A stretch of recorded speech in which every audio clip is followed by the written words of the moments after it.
নমস্কাৰ। যেতিয়া সম্পৰ্কত মূল্য কমি আহে কি কৰিব লাগে কথাখিনি জানিবৰ বাবে ভিডিঅ'টো শেষলৈকে চাওক। এটা সম্পৰ্কত লাগিলে যিমানেই প্ৰতিশ্ৰুতি দিয়া নাথাকক কিন্তু সম্পৰ্কটো কিমান গভীৰ আৰু সঁচা সেয়া মাত্ৰ জীৱনলৈ অহা গভীৰ পৰিস্থিতিতহে বুজি পোৱা যায়। জীৱনত টকা পইচাৰ প্ৰয়োজন নিশ্চিতভাৱে বহুত, কিন্তু এই প্ৰয়োজনীয়তা প্ৰিয়জনতকৈ বেছি হ'ব নোৱাৰে। যি সম্পৰ্কত মৰম থাকিব, যত্ন থাকিব, তেওঁ হাজাৰ ব্যস্ততাৰ মাজতো আপোনাৰ বাবে সময় উলিয়াবই। যি আপোনাৰ মৰমক গুৰুত্ব নিদিয়ে, তেওঁ আপোনাৰ মৰমৰ যোগ্য নহয়। তেনে অৰ্থহীন সম্পৰ্কত থকাতকৈ সপোনৰ জগতত জীয়াই থকাটোৱেই ভাল। আপোনাৰ শব্দক গুৰুত্ব নিদিয়াজনৰ বাবে মৌনতাই একমাত্ৰ উত্তৰ। আপুনি যিমানেই সততা আৰু আন্তৰিকতাৰে সম্পৰ্ক এটা পালন নকৰক লাগে, আঁতৰি যাব খোজাজন আঁতৰি যাবই, কাৰণ তেওঁ এজন স্বাৰ্থপৰ মানুহ।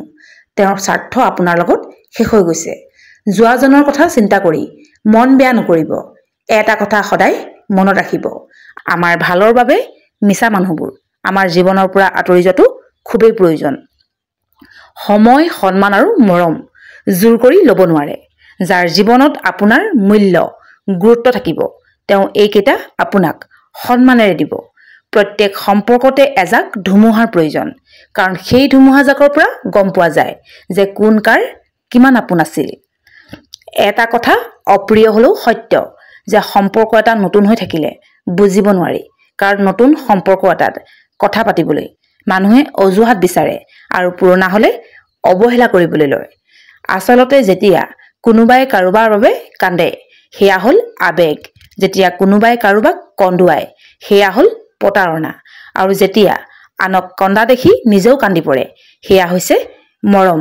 আপোনাৰ দুখৰ কথা তেওঁৰ আগতহে প্ৰকাশ কৰিব যি আপোনাৰ দুখ বুজি পায়। নিজক ইমানো বুজাবলৈ চেষ্টা নকৰিব যে আনক বুজোতে বুজোতে নিজক পাহৰি যায়। আনৰ জীৱনত নিজৰ জেগা বনাবলৈ কিমান চেষ্টা কৰিব আৰু এৰি দিয়ক। বিশ্বাস কৰক, আপুনি বেছিহে সুখী থাকিব। যদি কথাখিনিত একমত হয় কমেণ্ট কৰিব। ধন্যবাদ।